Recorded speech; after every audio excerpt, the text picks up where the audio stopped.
What's the crack? What's the bleeding story? How he's all doing and all that bollocks?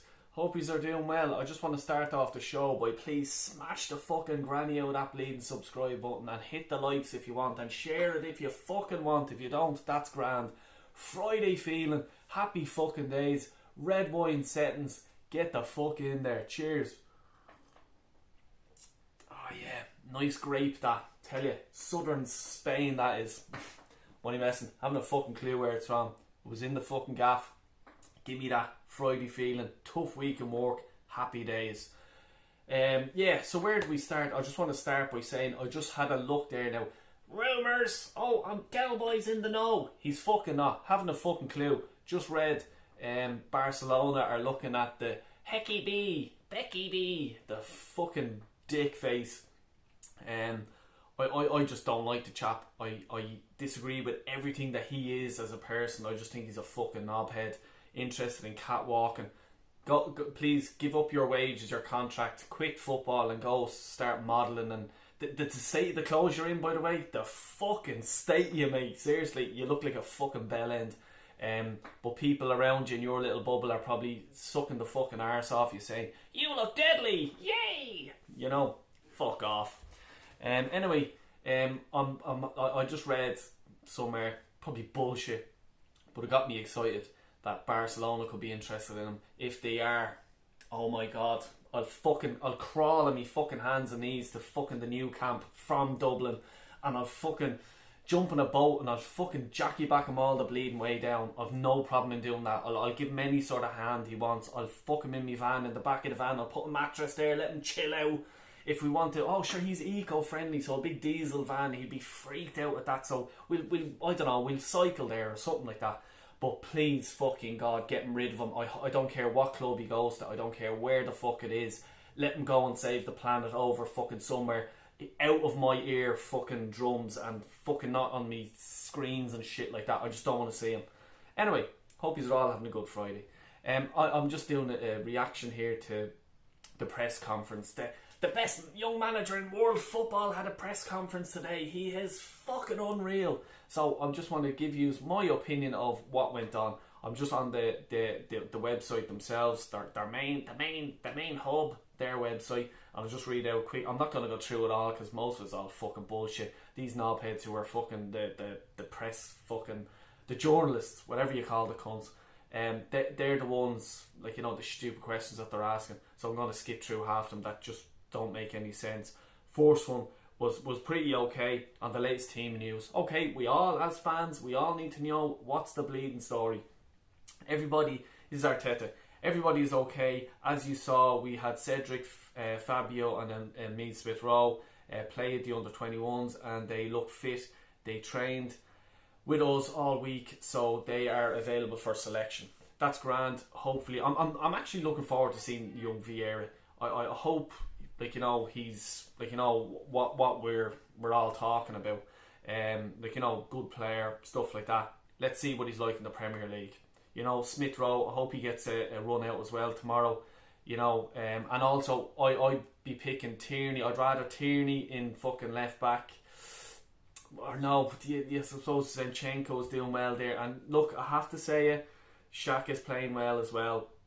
But there's no harm in rotating these players. You know, if you put Tierney in left back, see what Zinchenko's like in the sort of the left sort of centre midfield. I wouldn't mind seeing him there, see what he's about, because he plays fucking brilliant for Ukraine there in that position. You know, on the confidence in the squad right now, it's great to win and perform the way we are performing at the moment, but it's just 2 games. We have a whole season ahead of us. Let's focus on the next match and what we have to do and the areas where we can improve. Yeah, completely understand that. No problem at all. That like, you know, he's right. You know, it's only 2 games. Chill out.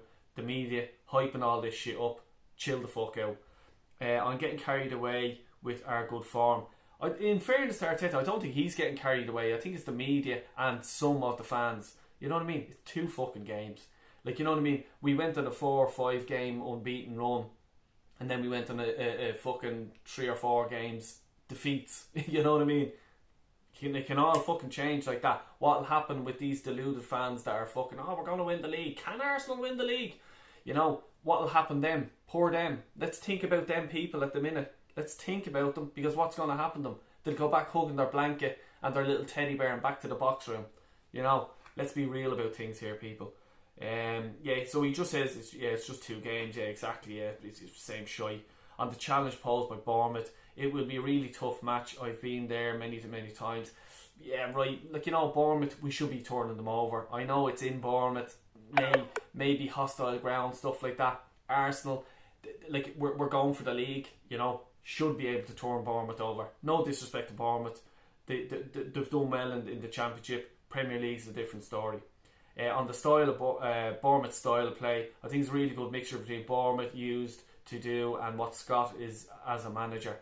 Blah blah blah. I'm no offence, I don't care.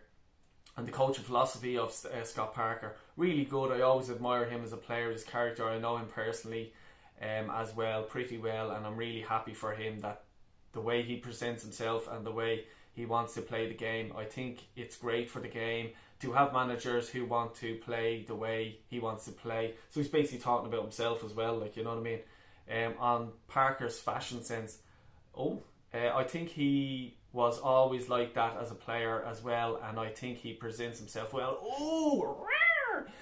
He's not got drip. No, you're not going to fucking say he has drip. No, there'll be a drip fucking, and now, like, you know, who's the best dressed tomorrow. So I'll be interested to see that. That's probably one of the first things I'll be looking at tomorrow. Gabriel Jesus start. Probably the biggest difference since I worked with him before is his maturity. Obviously a few years has gone by, a few experiences, and as you mentioned, his language has improved. I suppose that's a good thing as well. Yeah, his language has improved since he arrived in England. He's got a different role here. You can sense that straight away. I'm glad that he's having a good time and performing really well for the team. Can't complain about that. On the main Gabby, he has made on the main changes Gabby has made since his time at Man City.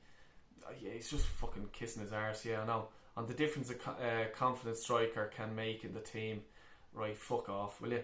On if our good start has changed our transfer. Change our transfer plans.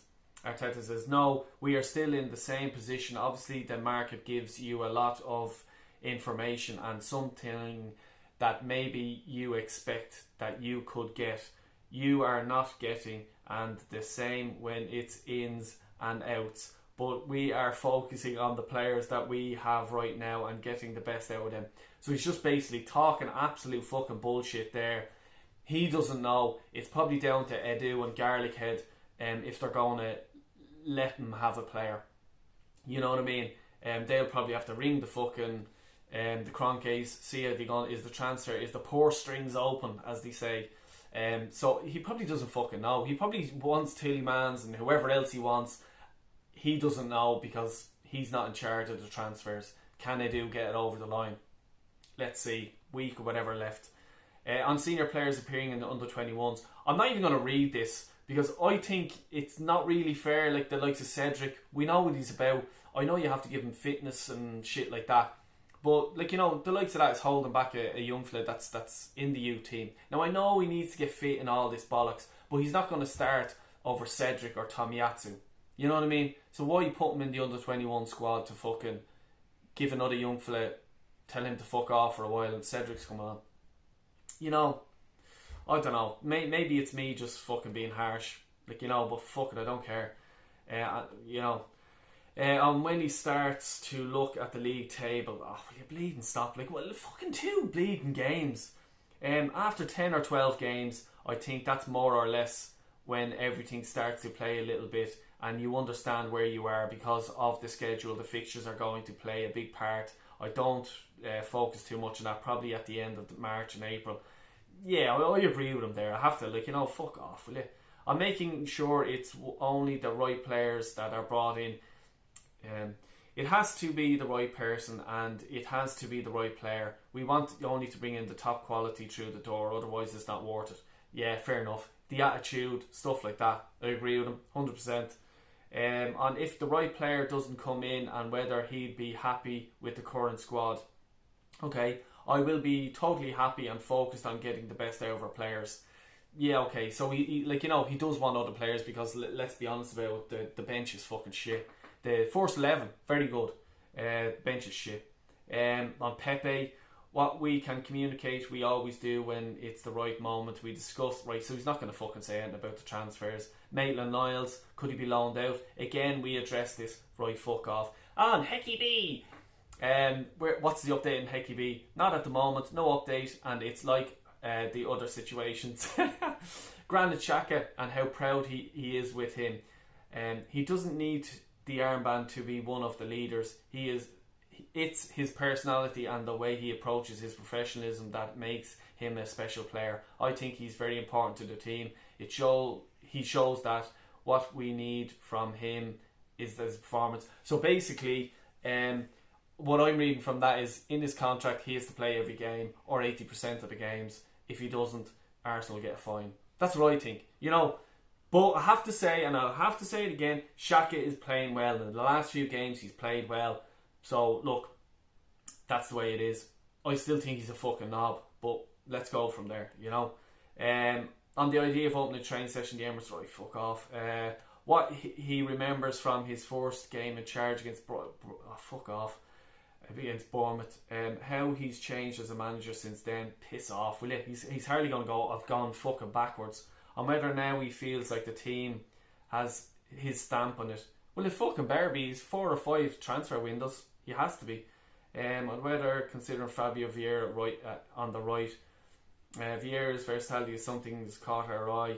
Yeah, he's going to be, like, you know, this is all fucking bullshit. It's a fucking kiss in the arse. So look, I'll give my prediction for the game tomorrow. I reckon I go 3-1. I think they might score, but I think if Jesus is banging on form, you know what I mean, Saka, Smith Rowe gets a game, you know what I mean. I think I'll go Jesus first scorer.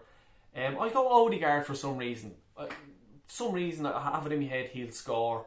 And I'll go with set piece, and I'll go Saliba for the crack. I'll just say set piece corner, boom. If it goes in, he's all on me a fiver. But no, look, 3-1. I'll go 3-1 to the Arsenal. We are playing well. The players are playing well, and I want to see a bit of a mix-up. I'd like to see Vieira come on, Smith Rowe, you know, changes Zinchenko, give Tierney a go at left back.